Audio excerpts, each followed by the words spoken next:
Had Dennis McCann on the card. Willie Hutchinson had a win.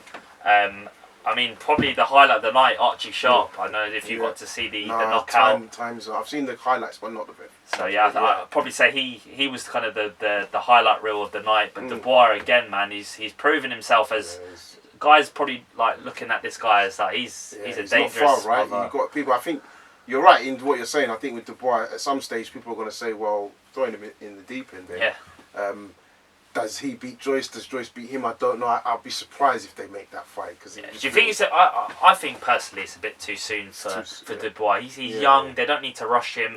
Fighting Joyce realistically, besides probably paving the way to a European title shot, nothing really. Exactly. No Joyce disrespect. Joyce is not going to sign that. I mean, where's the money there? Yeah. You're right. I mean, but I do want to ask you actually about Dennis McCann. How did he get on? Yeah, he won. I mean, this guy, I'm talking like probably one of the biggest prospects in UK boxing, if not world boxing at the moment. And that's not to probably get too carried away with himself. He even admitted, he's only 18 years old. But you can see the talent's there. The talent's there, but I think he's now really trying to push Warren to give him that step up. And at bantamweight, besides domestic level, there's not a massive gap between Southern area and British title level. So, if I'm being brutally honest, I can see him getting a British title shot before his 10th fight. I think he really is kicking on now. And it would be disappointing for him not to go down the traditional route. I think that's something that he'll thrive off. Don't want to see him going fighting these random WBO European title fights. Although it's good to get a bit of exposure and the titles under his belt, build confidence. Mileage on the clock. Yeah, you want to see him fighting the big guys, especially when you've got that confidence in yourself to do it. You want to see the creme de la creme, essentially, right? Yeah. So I mean, just to kind of put it back onto you, Coach. Royal Albert Hall, obviously a big venue. A lot of iconic fights have happened there. Do you think it's been a success with the small hall kind of fighters turning over? We see a lot more signings now, debuts. Yeah, I think so. I mean, look, probably I'm going to be biased, but I mean, I can't help but feel the sport is just in a healthy position. We are going to touch on the Golden Contract tournament that MTK is doing this Friday. And they've also announced that. Sorting out the mic. They've also announced that they've signed, I think about 6 to 8 sort of amateurs. I'll call them second tier, third tier. But to me, I think that's the smart thing sometimes because they're at the young age where they still want to learn. They've probably been told, okay, you're not good enough to make it to the Olympic level, but that doesn't mean their journey stops. Do you know what I mean? If they work on their craft for the next 3 to 4 years, who's to say they can't become professional? So I think that's very clever. Personally from MTK. And I mean MTK, there's no sort of pushovers with the fighters that they're signing. We're talking about guys that have won national titles, European titles, world championships. They're really mixing it with the creme de la creme of boxing. And I think it's a positive sign to see, particularly with the Golden Contract this Friday, to have 8 fighters in a tournament that you've created your own, under your stable, under your wing, under your banner. And we're looking at other tournaments where it's a culmination of different fighters from different networks. So like Ultimate Boxing, which exactly, and it's not even the same quality, in my opinion. Yeah, exactly. I think MTK they've taken an opportunity here where they're having prime time exposure with Sky Sports back at York Hall, so it gives fighters a platform to work off. I like the work Lee Eaton's doing. That's your guy. We need to get him on the show.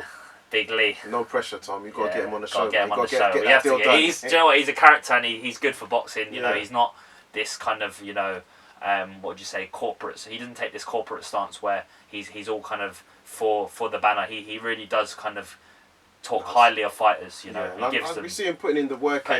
Again, he's not just raising his profile, but I think he's doing a good job. Out at MTK overall. So let's focus on this tournament. The draw was made today.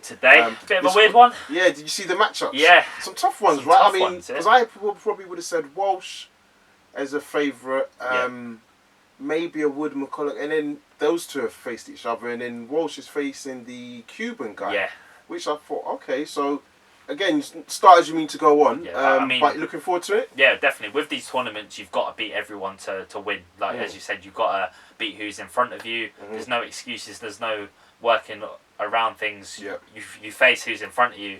And I mean, the first fight that got drawn today, David Joyce against Lee Wood. That's going to be a cracker. So we're talking. So I mean, Walsh again, like you said, probably a favourite going in. A heavy, favourite with the experience. I think 6 British title defences. So it's a mixture. It's nice. It's refreshing to see.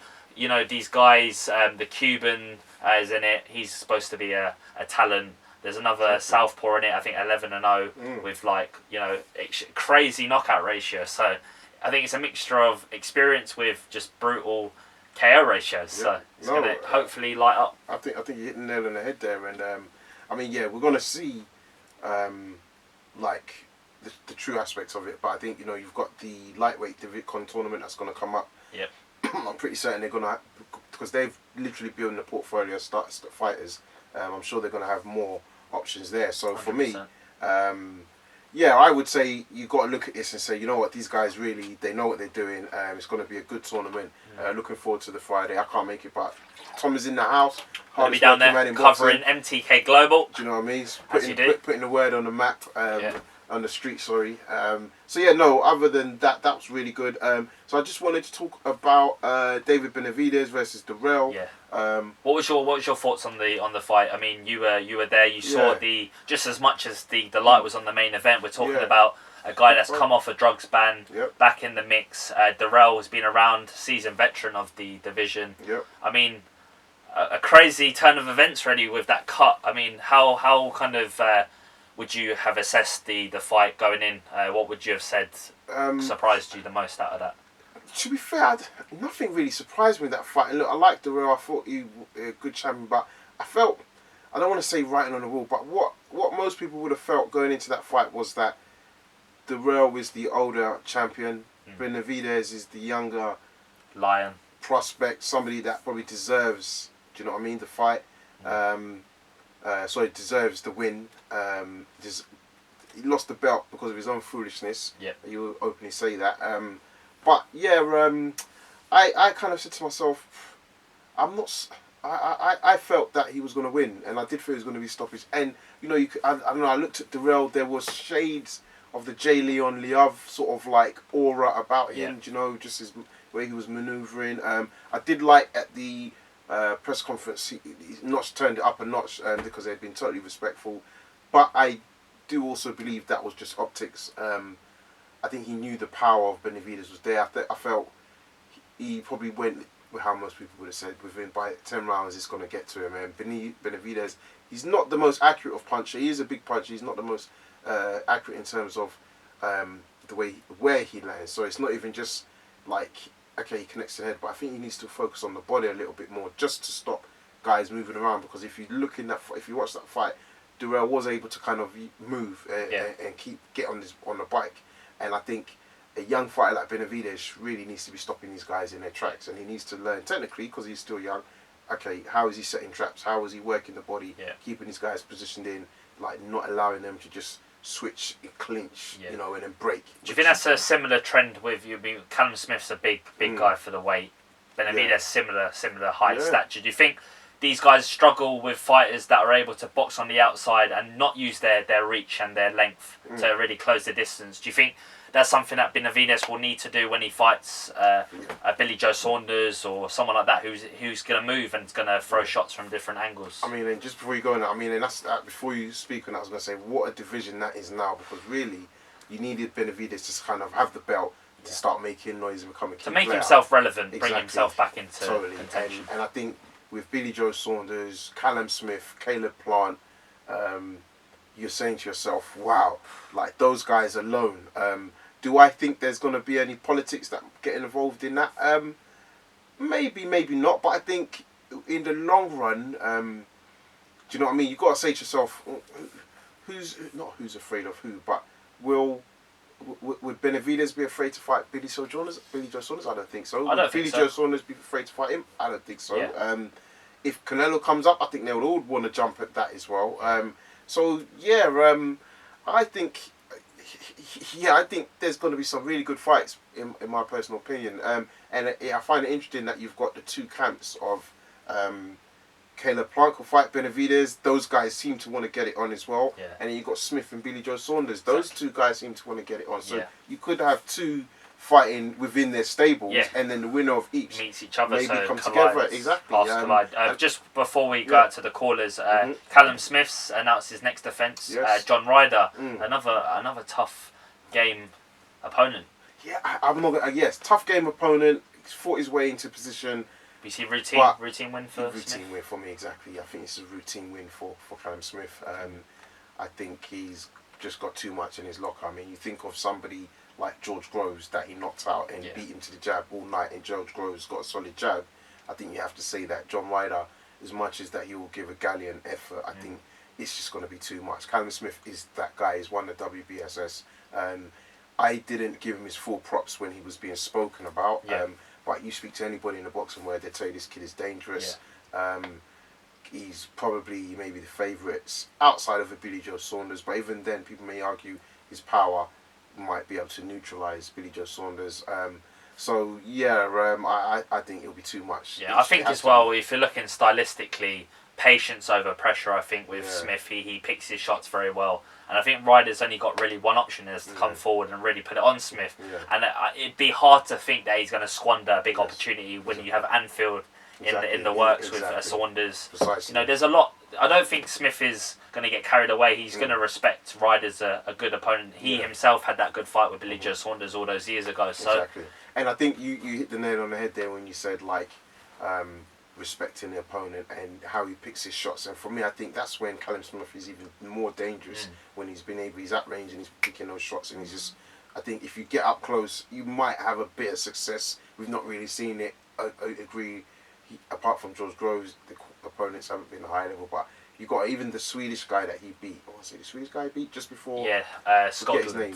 Even that guy was a game opponent. Yeah, it took him to 12 rounds. Exactly, took him to 12. But Smith showed his mettle in that fight, which was needed. So I think for me, John Ryder, I think you're looking at him stopping him anywhere between 6 and 10. I just think he's got to let the shots. His shots will do the talking. Yeah, I think so. So should we open the lines? 8 o'clock. We hopefully have a few. We've definitely got a few locked in. We've got a man like 985, Mr. Appia. How you doing, bro? Hello. Yes, we're good. Daniel. You alright? How are we? You alright? Yeah. Fine, thank you. Good. How's your weekend? You enjoy the boxing?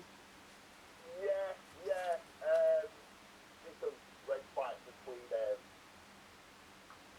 Spence and Porter. I just wanted to ask you guys, obviously this talk of, talking about Danny Garcia or Pacquiao.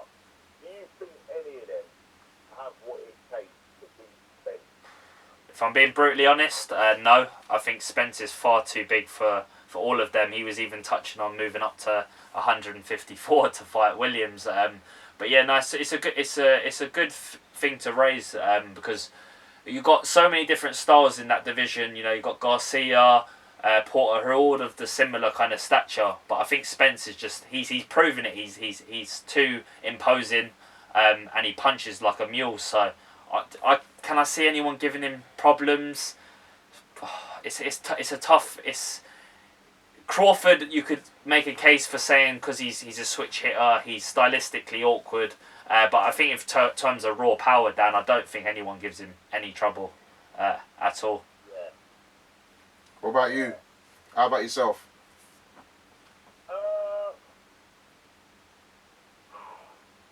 Danny Garcia, I think that would be an easy fight for.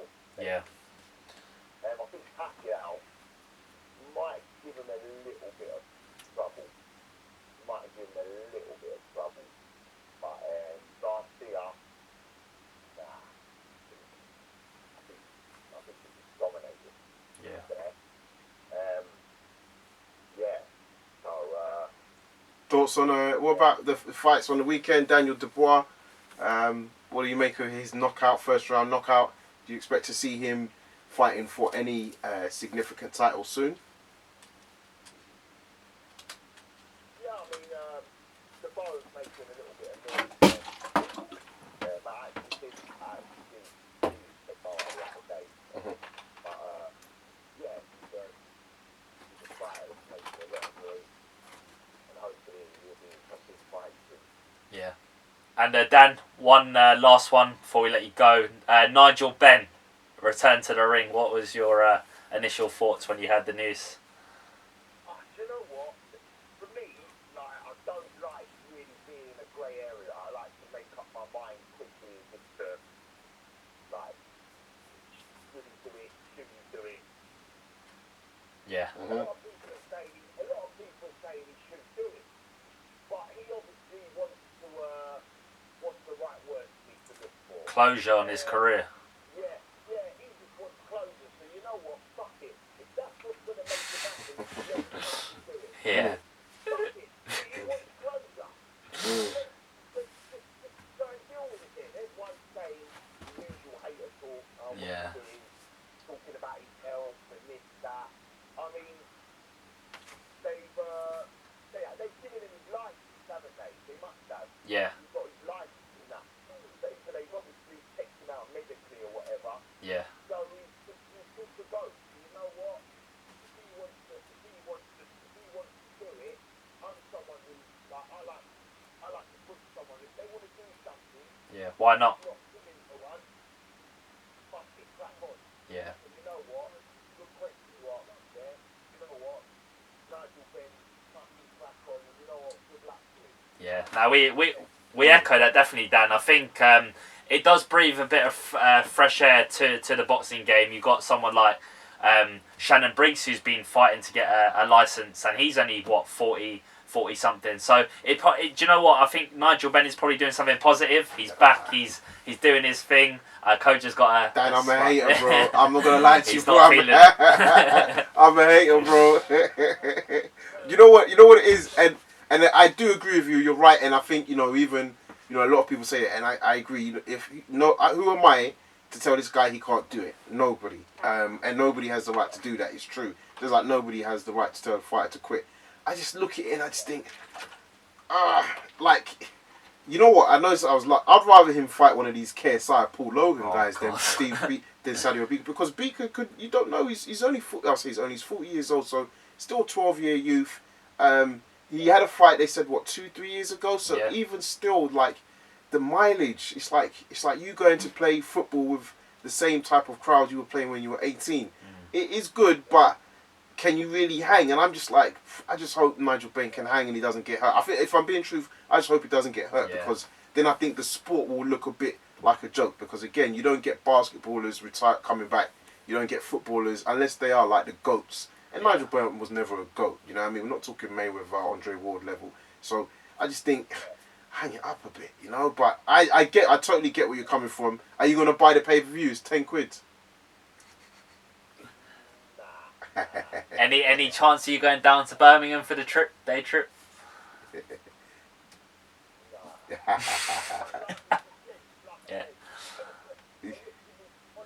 I know. Yeah. Nah, perfect. Yeah, definitely, man. So listen, D, we're gonna move on to the next caller. Appreciate you calling in as per usual. Appreciate the support. Speak next week. Enjoy the fights this weekend. Cheers. Going out to 060. 060. The floor is yours. Hello.